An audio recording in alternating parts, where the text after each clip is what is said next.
What's up, everybody? Welcome to another Big Stud Podcast interview. Trying to get more of these in-person ones done, and I don't think today's guest needs an introduction, but I met him kind of through social media, like most of the friends I have in life, and we ran in a similar circle. He runs a similar program. It has similarities, it has its differences. We're trying to give back, trying to help people, trying to coach people, which is how we kind of I heard about Revolt, I heard about some of the things, and then I moved to the area. I think you heard about me through social media as well, and then we finally met. I think we actually kind of met for the first time in person at RoofCon. Yeah, probably. I think last year. But Hunter Ballew is somebody who has had his fair share of success, his fair share of failures. Yeah, there we go. I've been honored. He brought me in to coach the CEO of one of the companies that he owns, a construction company, roofing company here in Greenville. So I've got to know him. I've got to know his team. I've got to know the ecosystem. I've met your wife. And I've just seen the impact that you've made, not on the industry, but really the region as a whole. You've really come in and, you're that wild visionary that most integrators are afraid of. You have idea after idea after idea. And I'm just super excited to dive into some of them today and, hopefully bring people some guidance. My plan or my desired outcome of this conversation is to really help people understand to not be afraid to take action fast. Yeah. Because you definitely are somebody who idea to action to then figure it out, kind of, shoot, aim, fire kind of thing, right? And maybe too rapidly. Yeah, but I think, and we'll talk about that. We are definitely going to talk about that. But I think what I've learned a lot in entrepreneurship and being around guys like you is, solve the next problem. Don't worry about the one after it. Yeah. And I think. So a statement I heard recently that really hit me, and it's most people's weaknesses are their strengths done to an extreme, right? So if you're I really care about people, becoming a people pleaser becomes a weakness, right? Well, for you as this visionary and your ability to see success, I believe it comes from your faith. I believe it comes from your focus. I believe it comes from the way that you run your life. But your ability to visualize success makes you not afraid to take action aggressively. And with every time you do that, you're gonna out-kick your coverage sometimes. You're gonna take too many steps, and you end up on unstable footing sometimes. But is that something that was always for you a thing? Have you always been that person that just goes out on a limb, believes in himself, or was that something you learned over time? Because you've had success in numerous arenas now. I feel like at my core, yes, it's always been who I've been, but at the same rate, it's grown. You gain more confidence, you get some more wins under your belt, You get a little more risk adverse, which isn't always a good thing. But what you were just saying about your strengths and weaknesses, something that my CPA, which is a good friend of mine, Mike, he's told me for years now, is that my greatest strength and my greatest weakness is that I trust people too much. Because I'm pretty good at letting go and delegating tasks, but I'm also not really good at managing people in the day-to-day to make sure they're doing their job. So that's something for me is quote-unquote visionary that I have to do better about, and I have been doing better about of, getting the weekly scorecards, really diving in, making sure that we're making progress. And when those scorecards don't look good, reverse engineering from there and saying, okay, we got a problem in marketing or sales or whatever it is to figure it out with the person that leads that company. Yeah, and then leading the leader, not jumping in, which is something I'm working on with Walker a lot too. But so something that's been impressive for me, and I've just really been curious on, everything you've done, you've built to an incredibly above average level, right? I don't feel like that most of the time. I feel like I'm half-assing everything and not killing anything. That's how I usually feel. Yeah, so for anybody who doesn't know, your roofing company does, multiple 8 figures.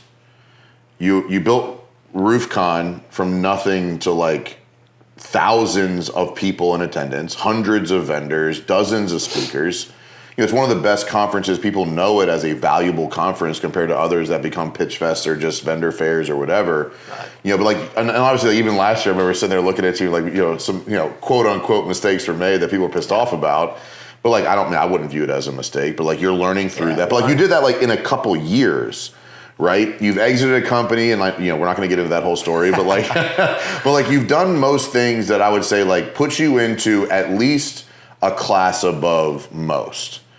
That can't just be from action. You got to be pretty smart, I think, to go through that. And so, obviously, I've invested a lot in myself, and I know you have as well. But where do you think that comes from? Because you don't just take fast action, you're right a lot, which is where the trust comes from too, right? Yeah. When you're like, you're right more often than you're not, you tend to trust faster. But like, what would you say? Is there a pivotal moment? Was there a pivotal mentor? Was there somebody that you leaned on, or are you just really good at finding mentors in each avenue? Because like you're in the website industry now. You're in with roofing.com. You got Revolt, which is a coaching company that you are very well known for. You got RoofCon. You got you're getting into some partnerships now. Like, was there a thing? Was there one thing that you would say like led to, or was the turning point, or has it just been consistent throughout? Yeah, kind of three things, and I know you said one, and I'll boil it down to one, but three things. You mentioned action. Yeah. Action is huge. You got to take action. Too many people are scared and tippy-toeing around, and I catch myself in that space all the time too.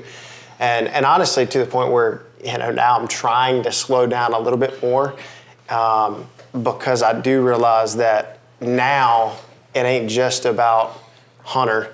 And I got to worry about all the team members and their families and their kids and the mouths they got to feed and their goals and the community they want to give back to. Like if I mess up now and we go out of business, dude, a lot of families in trouble. Dozens of people. Right. Yeah. So it's not just about me anymore. So trying to slow that down on the action side and make better decisions. We've talked about this, educated decisions. Yep. Next, I'd say is mentors, just finding the right people. Like, dude, I've spent I don't know if it's multiple seven figures, but I know for sure it's seven figures into coaches and mentors and courses and going to events and just getting inspiration from events, but also learning from events.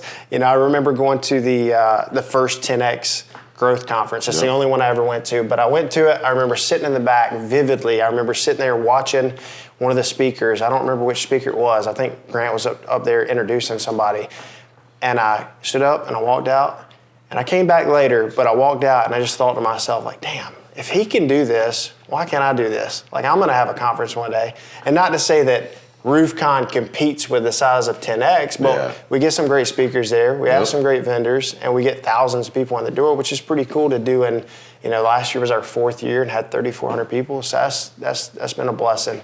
And then lastly, and the one that I usually go to if I'm going to boil it down to one, is just finding the right people. Yeah. Like finding the right people. And it starts with your leadership, having good dudes like Walker that can come in and they can put it all together. And he really balances your strengths and weaknesses as well. Yeah, so good. I brag on him all the time. If you guys sat together, I'd be like, there's no way these guys will ever be friends, like ever. Well, I don't know if you know the backstory to that. We hated each other in high school. No, I know. Yeah, he's like a year older than me. But yeah, in business, like just perfect yin and yang. Yeah. So I want to talk about the mentorship, right? Because obviously we're both mentors to some. We both have mentors in our lives.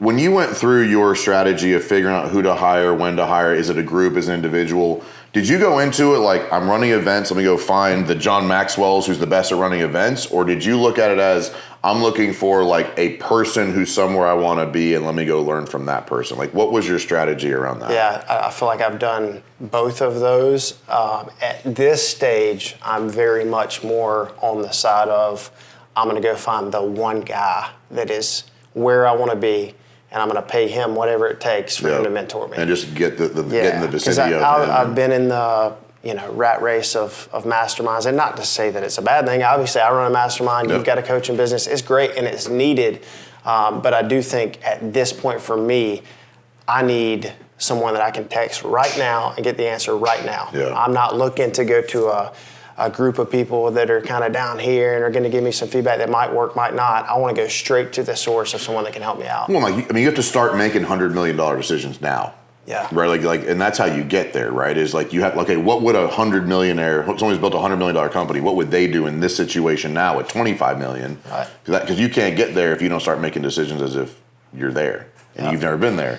Yeah. That was one of my goals for Q1 of this year was to hire partner, whatever you want to call it, a mentor that was at or well above 100 million. And we did that in February with Roland Frazier, and it's been great. Just to have someone that I can call, text at any point and get the connection, get the advice, get the strategy. Dude, it's invaluable. So did that lead to you hiring Mike as the CEO of, it's Mike, right? Marcial. Marcial. Yeah. I don't know why I thought Mike.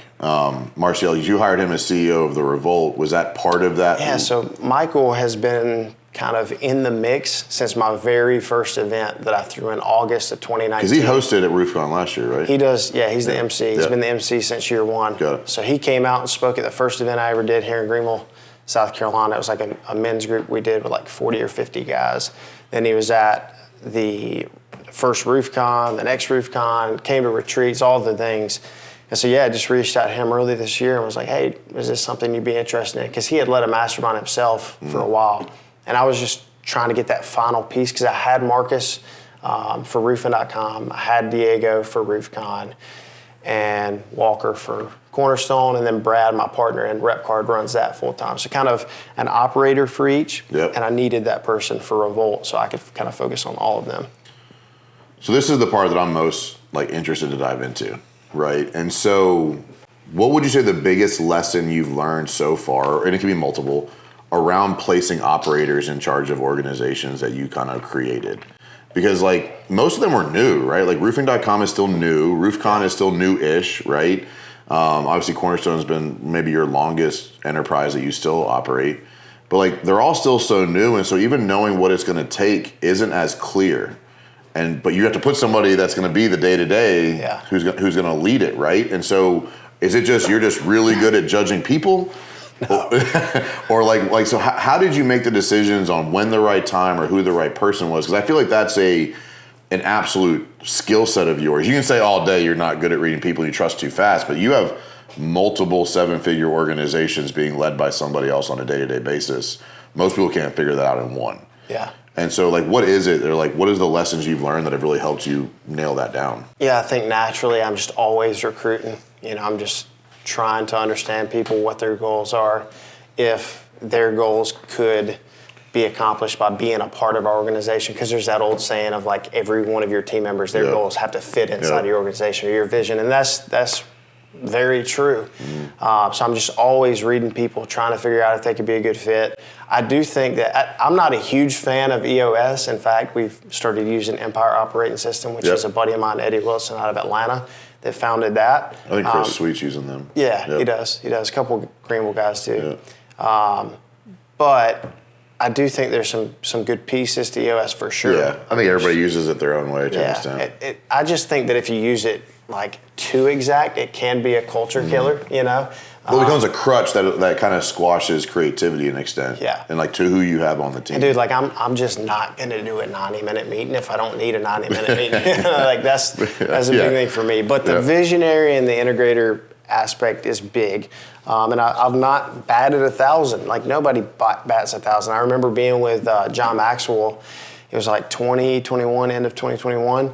And I was talking to him. I was kind of having trouble with one of my guys on the leadership team. We were kind of talking through it, trying to figure out what we should do. And, I'm questioning myself. I'm sure there's a lot of things I could have done better to make the situation better.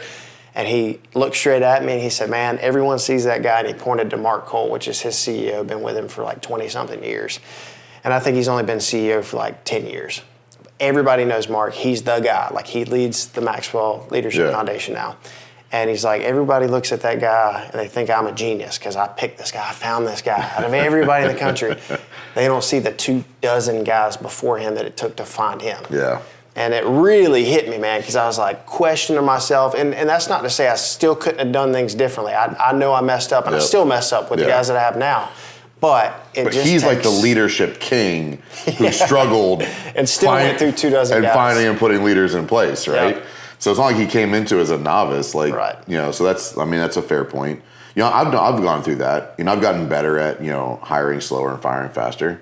One of the taglines, win fast, win often is one of WinRate's taglines. Yeah. But people to make jokes now that we should make a shirt that says fire fast, win often. Because that's just the reality. You're going to make mistakes. You're going to hire the wrong people. You're going to make assumptions. And something I've learned really well, and I'm interested in your perspective on this, is not everybody steps up to the opportunity. I've had coaches where I brought two people on at the same time, and I would have said one was here, one was higher than the other, higher propensity, lower propensity, And then this person just thrived with the opportunity, and this person kind of squandered it a little bit. Yeah. And I think, have you seen that in like hey, their track record, their personality type, their resume would have said this, but then they kind of faltered under the pressure and the opportunity where other people like thrived in that? Yeah, so we've been doing personality assessments for a long time. I mean, we've probably run multiple thousands of people through it, like applicants. And specifically for like the roofing company for Cornerstone, we kind of know what personalities we want, what personalities we don't. Because you've gotten it wrong enough times. Yeah, like protagonist is a win. Like 95% of our guys are protagonists. It's that accurate. Like we know that as long as they have the work ethic, if they're a protagonist, they're going to do good in the roofing industry. For the other companies, it's harder just because we're hiring like one for that position, or or one person who's carrying several things. Yeah, and it's just a little harder. So now I am trying to move to the hire slow, and that means taking my time because I'm not a patient person. No, you're but not. But like I could show you a text today of a lady that's been following up with me religiously about the EA position, and she's great, and I want to hire her because she's the only one like consistently following up. But I made a commitment moving forward that I will not hire anyone until I get 20 solid applications. 20 solid applications doesn't mean applications. It means I like the application. Yeah. They don't have a different work history every 6 months. 20 viable people you would consider hiring. 20? Yeah, 20. And then on top of that, on top of that, was she the first one? No, I mean, she just knows I'm hiring a sales guy right now. I only interviewed one guy. Yeah. I mean, I got 60 applicants. I know, but we get excited. We're like, oh, this is the guy. I'm ready to put him in there. He's going to make me money. But you want to get the best people. You want to get A players. So not only that, but then they have to send me a video. Yeah.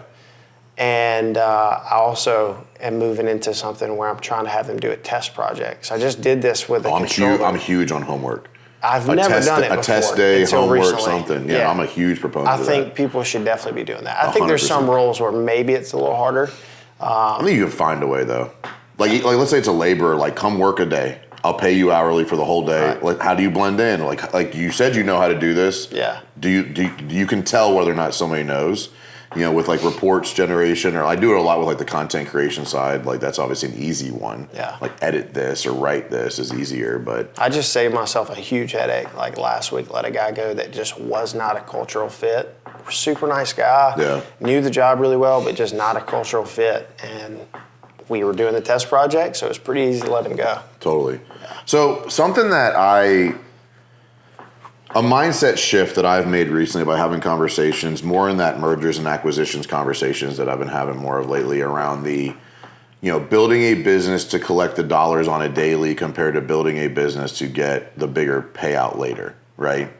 And so, like, do you look at each of your businesses as a revenue stream for you short term, or some of them, like you're losing money on some of them? I know, RoofCon last year we say was a success, but obviously like you learned some financial lessons last year in that. But like, do you look at it as this entity needs to provide X for me for it to be worth it? Or is it, hey, I'm building this to conglomerate this, to bring this together. This is the impact here is just worth it. And this, like, how do you look at that from because I mean, I own multiple entities and I'm looking to get into another one. And like, there's just, each one has a different role for me, but all need to have a return on effort. Yeah. And so, like, how do you look at your different entities from that perspective? Yeah, I'm very much, or I have been very much, a long-term guy. Yeah. I don't really care about the now. Never taken a paycheck until I think January of this year is the first time I started taking a paycheck from Cornerstone. Other than that, like when I was the guy running it, it was me taking a rebate check. Like when a rebate check came in, I might take that if the company didn't need it.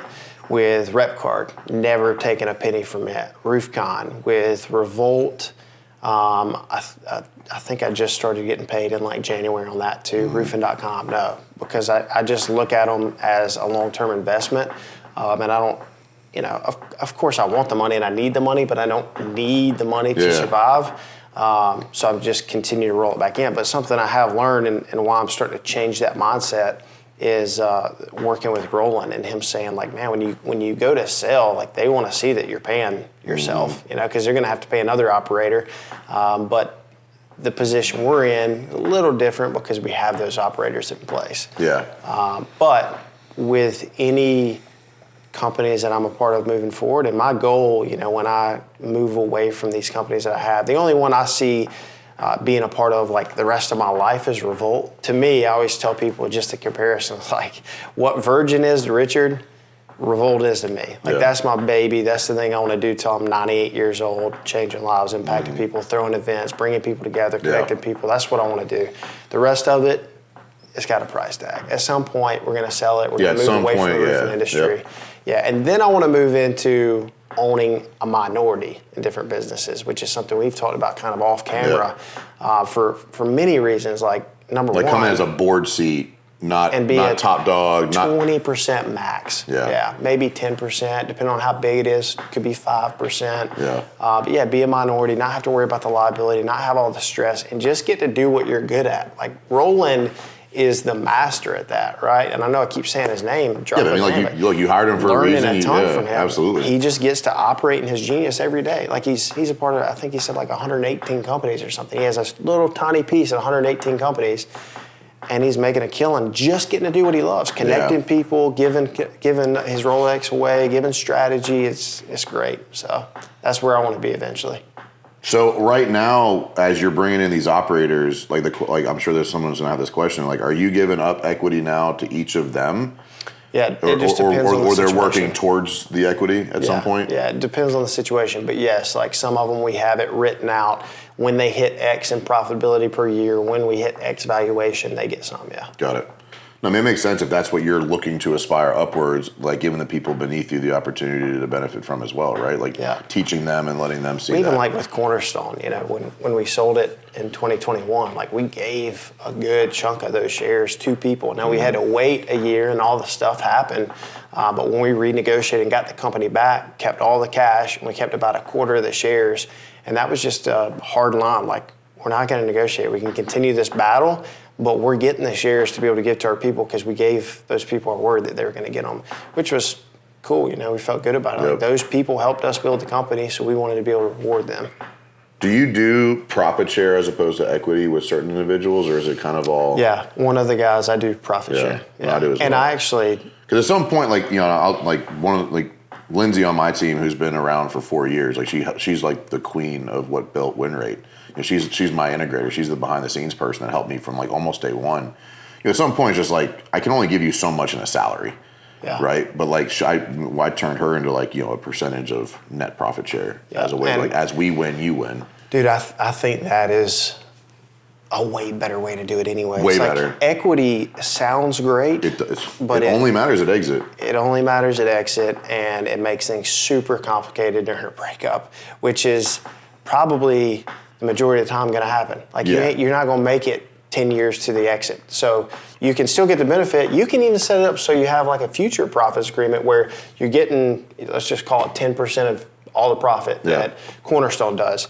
Well, at exit, that's all profit if you sell for $10 million. So they still get $1 million of that $10 million because they're supposed to get 10%. They just have no. It's the same They thing. have no ownership. No ownership. Like no voting rights. That divorce that's necessary. And it's a good thing for them because then they don't have liability. Well, the only thing they're worried about is the profit share anyway. Yeah. Like all they care about is the money. And I'm not trying to minimize it. There's an ego piece. Like a lot of people want the equity. They hear about equity, especially from us, right? Like we speak at events, we talk about business. Yeah. They want the equity. But when they understand that it really doesn't matter. It's not as cool. It's not as cool as you think it is. Yeah. So, all right. So let's talk about partnerships. Yeah. So now you're literally saying, hey, most partnerships struggle. Most partnerships exit or separate in some form of conflict, right? I think I would agree with that. Most, but now you're saying like my plan to go forward is to get into partnerships. Yeah. How do you balance that? How do you look at that? How do you protect yourself from the conflict that we have both seen? Yeah. I mean, just that one guy we were talking to that one night, right, at your office, like. I'm curious to see what's going on with that, but like I'll tell you later. Yeah. But like that's not uncommon. Yeah. As annoying and frustrating, like he overtrusted somebody. Yeah. And then like it bit him. Not to make it sound too simple, but it can be pretty simple. You can have a call and put option to where if at any point I'm not happy, we can get a valuation and we'll have a number. And I can either say, hey, I'm going to buy you out for that number. And if I refuse, then you could buy me out for that number.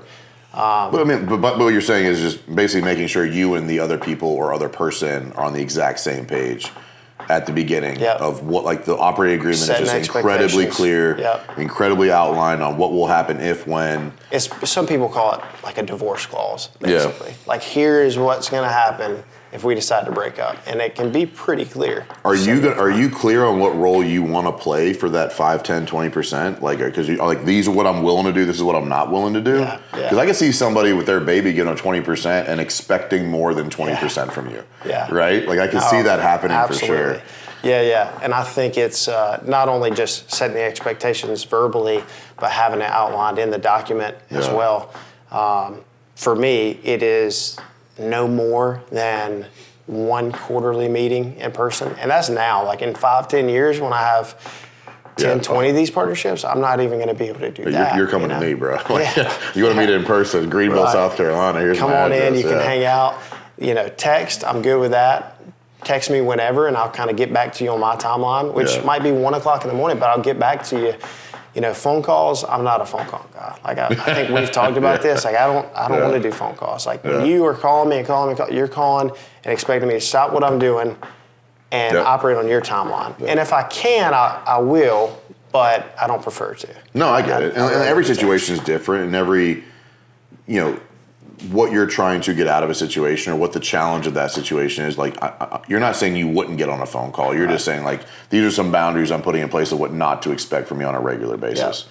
Well, look, I mean, like, what I think a lot of people underestimate about a mentor and where the value, like, I'm not giving up 20% for once a quarter. Well, like, what are you getting in that once a quarter? You know what I mean? Like, what answers are you getting? What value are you getting? What connections are you getting? Well, I have two that I'm working through right now, kind of doing like a due diligence process. I had a call on one earlier today, and it's easy to say this, but I truly feel in 12 to 24 months, I could easily double their business. Where are they at right now? Just range. One is $1 million, but it's not like a roofing company. It's a consultancy company. Got it. Like in a like you're sub $5 million. You're sub $5 million. It doesn't take a lot to double in a year or two. And super no matter profitable. no matter what you're doing. If you're sub $5 million, to the go other from one's 2 to 4 or 3 to 6 even. That's not hard to do. Going 20 to 40. And both of these guys would benefit from not just my knowledge or the strategy, but the connections and RoofCon and Revolt guys and Roofing.com partners, like, instantly could change your business. But it's just showing that value to them. Does it ever, like, do you ever look at it, like, how do you know how to value your time and your connections and how not to? Because you're like, me and you are properties and we like to overgive. We want to help first. We don't want to expect much in return. But at some point, you're like, what I have to offer is valuable. And it's time to start asking for something for that. I was coaching for free way before I was charging for it. I'm sure it's similar to you. Right? And, I didn't know what coaching was before I started WinRate in 2018. Like, I just didn't know what the industry was. I'd never really been around it. I built this without really, I think actually helped me not knowing the coaching world for what it is. But how do you know when it's time to, like, draw the line on? That's tough. Even now, like, I made a big post about it like 2 months ago saying, hey, no more. Yeah, I saw it. You saw it? I clapped. I'm like, yay. People were like, hey, man, can we hop on a call? Can we do this? Can I pick your brain? I'm like, dude, capacity is a real thing. Oh, decision fatigue is real, yes. Yes, I might not be on the phone. I might not be in meetings. I might not even be, like, actively working all day long, but I'm always working. 2 a.m. in the morning, I wake up to piss, I'm working. So in that way, just set some boundaries so that if someone wants to get on the phone, and, like, for me, it's been pretty simple. I just had someone yesterday book. I set up a link, 15 minutes, that's the option. If you want 15 minutes, just a conversation starter to see if I can even help you, and I'm sure I can give the value. There's something. $250. Like, show me you're serious and you're willing to invest in yourself. If you ain't willing to invest $250, man, like, we shouldn't even be talking yet anyway. You don't understand the value of my time. Right, like, I can totally get that. So that's tough. Even, like, the Revolt retreats, the member retreats, and the foundational retreats for Voltex. Like, I give a lot of those away just people will reach out, they'll tell me where they're at, their story, whatever, and I'll start feeling bad, and I'm like, hey, you can come to the retreat for free. But, you know, I bet half of those guys end up converting into members, so it works out. Yeah, but also, like, I can appreciate that event attendance being, like, it's a minimal fraction to you in adding 1 or 2 headcount to an event in the grand scheme of the event, right? Yeah. But the value to that person to be in the room is immeasurable. Yeah. If nothing else, you're just creating another Raven fan. 100%. Or if nothing else, you just change the course of that person's life forever. And they'll come to RoofCon if nothing else. You know, they'll come to RoofCon, they'll share my stuff, they'll buy my book. Like, or someone says, well, what do you know about Hunter? They're like, dude, he's a good dude. Yeah. I mean, people underestimate the value of that. Yeah. Like, what do you know about? Like, people, like, I made a post this week. My team has been begging me to come up with a low ticket offer. We've never had a low ticket offer. $300 a month. Yeah, and so we posted it on. I made a post Monday. I had 12 clients share that with their story and like their success and their like supporting us in this effort without asking them to do that. That's good. And like that's so cool for me to see people like go out of their way to write a full length post of their experience and how much it's changed their life and how much it's helped. Like we had 12 or 15 people just proactively go share this for no reason. Best advertising. I mean, they don't benefit anything. They're not getting. There's no referral. Like there's no reason for them to do that outside of they just want to see us bring help to more people. Yeah, that's good. Right, and like that was a huge, just like I felt proud. I felt proud of the fact that I built something people are willing to push in front of their audience for no value to them. Yeah, I should really kick you in the knee for selling it for $300 a month, though. Why? It's too cheap, bro. It's a starting point. It's a beta test, bro. I mean, dude, if they can't pay $1,000, like, what are they even doing? Well, look, I tried an offer. So you better buy it. It's never going to be 300 again. I promise you. This is a 4-month beta test to see how it goes. Yeah, but like the proof is in the pudding. We got like 15 people signed up in the first day. Nice. So like I would call that a success. And like there were people on the edge, right? Because like our lowest price point before was $2,500 a month. Yeah. And like there were people on that fringe, ready to get in, wanting to get in, but just like couldn't cross over that bridge. And to see that many people take action in a day. Yeah. So what, like cool. $4,500 a month? That's not even going to pay the AC bill around here. No, it's not. It's starving everything, giving it away. But same point, like we're not hurting. Like we're up, 50, 60% year over year on our primary business. Yeah. And so to you, like giving away free event stuff, like this is my free thing that like you have to pay something to get access to, right? Because I mean, there will be people that convert up. Right, there'll be people that lives will be changed forever. There'll be people that never show up to a call and ask for their money back. Like, I mean, like we're gonna have all of that. Like, you know exactly what that's like, But it was a cool experience to see like the power of people celebrating us and their success, and us being a part of their almost origin story of like who they are now is cool. So, all these things outside of Revolt, which is obviously the biggest thing. Like, which one are you most excited about?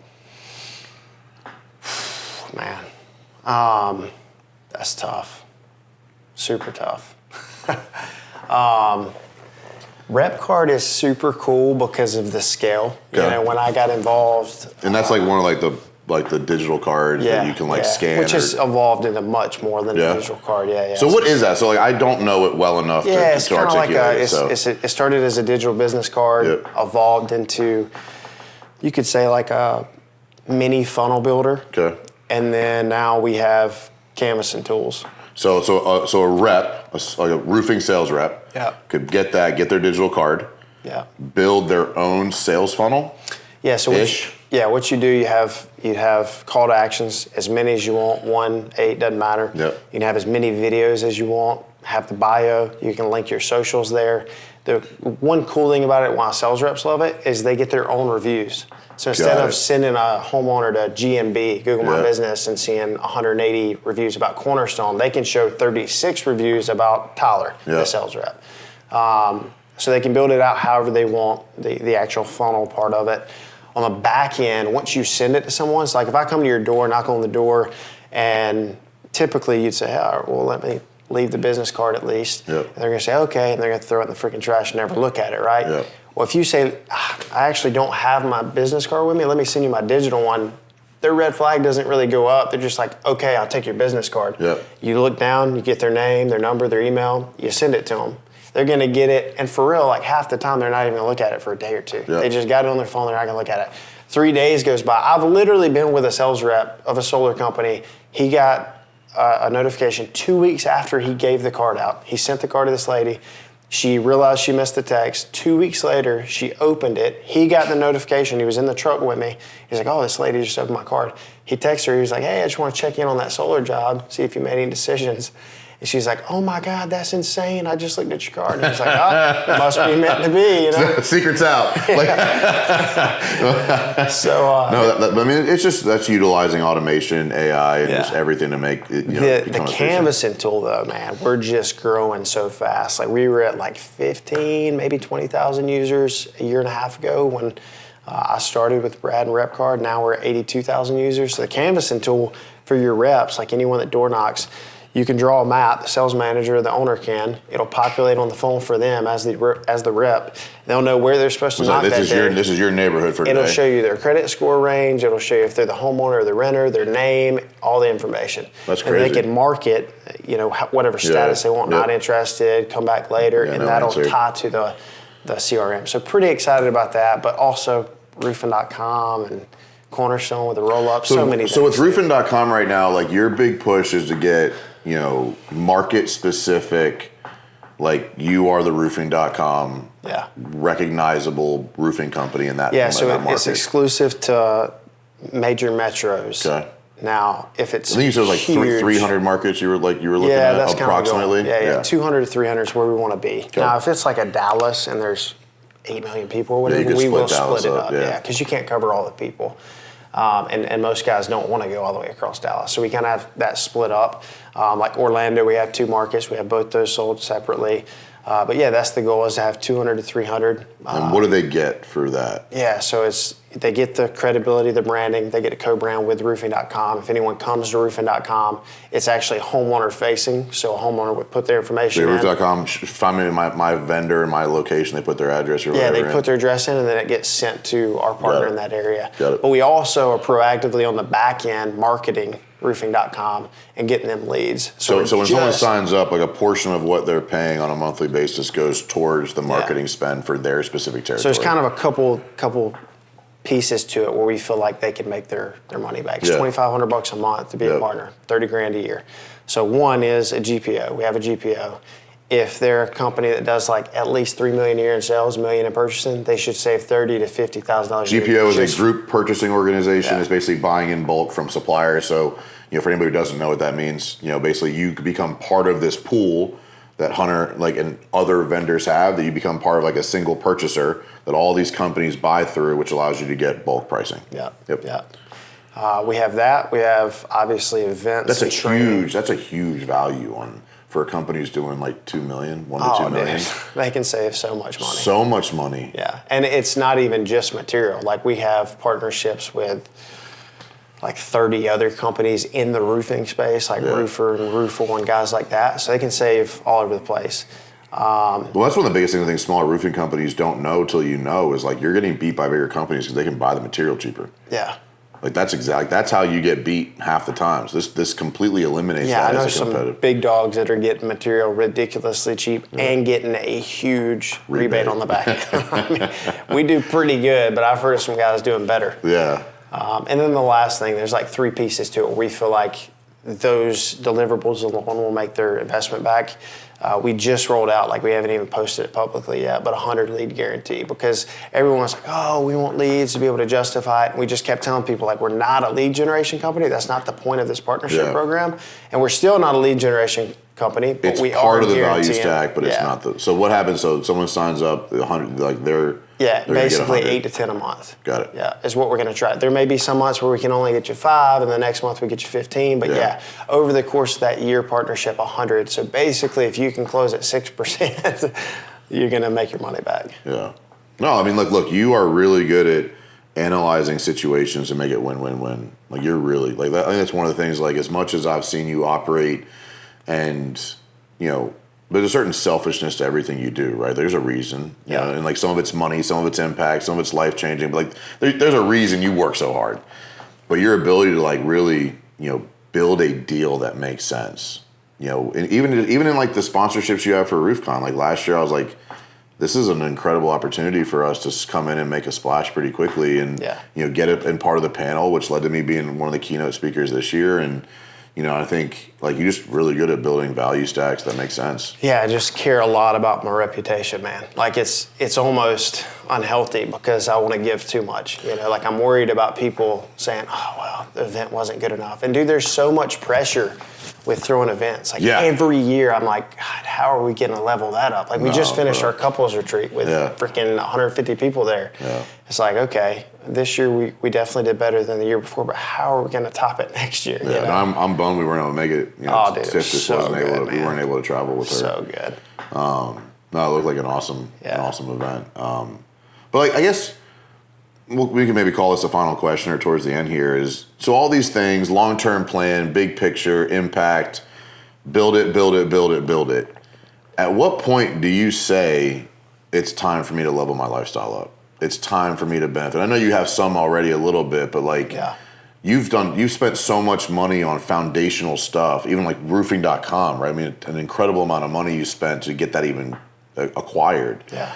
Like at what point are you like, okay, this is an amount of money I'm allowed to spend on us for the sacrifice for your wife, your kids, your adopted kids, like all these things you got going on. Like at what point are you like, okay, this amount of money is dedicated to just like us allowing to do something? It's such a tough question, I know, but it's hard, dude. It really is, like, because you can always picture what you could do with it. Bigger, right? Like there's always. If I buy the lake house, it's not bringing me a return. If I buy the plane, it's not bringing me a return. Like we didn't walk around a good conversation about the plane. Did you? Yeah, we did. I think I got him like right there. I don't think you did. I will take the under on him buying a plane with you. Well, we talked like a month ago, and he was asking buying questions. So we'll see. But I don't know, man. It's just. We had a good laugh about it yesterday. Oh, you and Walker yesterday? Yeah. So he's thinking about it. Did he bring it up or you? I brought it up. Because he brought it up a couple of weeks ago. Okay. Yeah. Yeah, but man, I don't know. It's just tough. Probably when I sell one of the businesses, I'll be a little more free with it. Like this last time, man, we made a few million in cash and I spent... Almost all of it on other shit? Yeah. You're like business stuff? Less than $200,000. On myself, like 150 into a house. Yeah. But even the house, like I wouldn't have bought the house if it didn't have major equity. Like I could probably flip the house for twice what I got into it. Yeah. Is there that thing though? Like, is there that thing that you're like, I mean, even a plane, I can see you sit here and like, we can sit here and justify it as a business expense, right? Because time saved, investment, dollars saved, like, I can see that, right? But like, is there something that you're like, this is the stupid thing I want to go spend a ridiculous amount of money on? Yeah, see, that's the thing. I don't even have like a stupid thing, I don't think. Like the plane, I really want, but it is tied to business because 100%. if I wasn't flying for business, I wouldn't really give a crap. Right, yeah. And then the other thing is I really want a nice ranch, but that's for Revolt. Like I'm looking at a 300-acre ranch in Abbeville, which is like an hour and a half from here. It's like 1.5. Got a nice pond, got a couple of cabins on it, but even that, I'm like, dude, I could spend the $300,000 down payment, put that on that, but I could also put that in crypto right now while the market is down and maybe 20x. So I don't know, man, it's tough. Well, and the problem when you have that visionary ability is like knowing, because like you're not going to make a bad decision. Every decision you make is going to be educated. Every decision you make is going to have its risk analysis. And so like when you're analyzing 5 different decisions, they can all make sense, and that's why I asked the question. Like I also don't have like that. I want a mountain house, but like I'll probably Airbnb it and it'll cash flow, right? But I don't have like that thing that I want to spend every day. Maybe traveling. Like I'd like to go to Europe for like a month. Yeah. But like that, I view that as just a family endeavor more than a stupid spend, right? It's not a huge investment. Yeah, but some people just want to go. I mean, I could probably do that for $30,000. Yeah, it's not bad. No. You probably got the credit card points for that. I'm getting there. On the AC bill. Yeah. All right, man, I appreciate it. Is there anything else that you want to share? Anything else you want to talk about right now? Good, man. So, I mean, I'm keynote speaking RoofCon. I'm set up as the setter up for the last headliner. I'm the last speaker. Nice. That's not a headliner. Maybe next year I'll be a headliner. Are you maybe. not? I mean, you're a headliner. If you're a keynote, you're I'm a keynote, but I'm like, there's a headliner that's closing the event out. Freaking. Well, the difference is I paid to be there. They're paying someone else to be there. I think that's you the did not line. pay to speak, though. Let's No, get that clear. let's make that clear. Yeah. I did not pay to speak. We don't do that. No. Yeah. But you do value stack it, and I did do my job last year, which is why I upload. But we just try to give back to some of the vendors that support us year over year. Yeah. I know that's going to cause a bunch of riff, but there's already people in the comment section on some bullshit. But like, look, you want to Is this live? No. Oh, okay. But it'll get posted at some point. But look, you want to get value from people, give value to people. Yeah. You know, I showed up, I delivered, I didn't question anything. Last year I paid what I was paid, and like I showed up and I over delivered value for what a typical vendor brings, and like that's what happened. But so I'll be at RoofCon in November. Obviously, Revolt throws a ton of great stuff. If you're a roofing company in a market, want to become the exclusive provider for roofing.com, like these are the things. Just Hunter's got a lot of great things going on. Obviously, RepCard has some incredible things coming out. But man, I really appreciate you being here. I appreciate you coming out to the house, and I appreciate you entrusting me and like connecting me to Walker and like allowing me to be part of the team and help Cornerstone. Because, man. Some of the better money we've spent on coaching. I can definitely see a difference in him. So yeah, and I think he's starting to see a difference in him. Yeah, it's been good. Yeah. If you see this video and the $300 offer is still open, you better jump on it, or you're a fool. Yeah, no, our low ticket offer is going to be it's short-lived. We'll just call it short-lived. We have a cap on how many months we're going to do it for. Yeah. Cool. We'll see what happens between now and the end of the year. Nice. But we're basically and I'll just be honest with everybody. Like the whole concept is we're going to use this as an opportunity to build out, kind of that academy of videos. And so like the $300 offer is a blend of like live Q&A to implement what you learned in the video that week. Yeah. And so we're kind of blending those two things together. So we're using this to test that out. How well does it work? How well do people get the results? But I promise you it won't be $300 a month forever. Yeah, I like it. Hunter, man, I really appreciate you coming out. Guys, check him out. He's all over the place doing a whole bunch of cool stuff. You probably won't see him much on social media, but you understand his brains are out there. If you need to be connected, just let me know. I appreciate it so much. Appreciate it, man. Thanks, guys. See ya.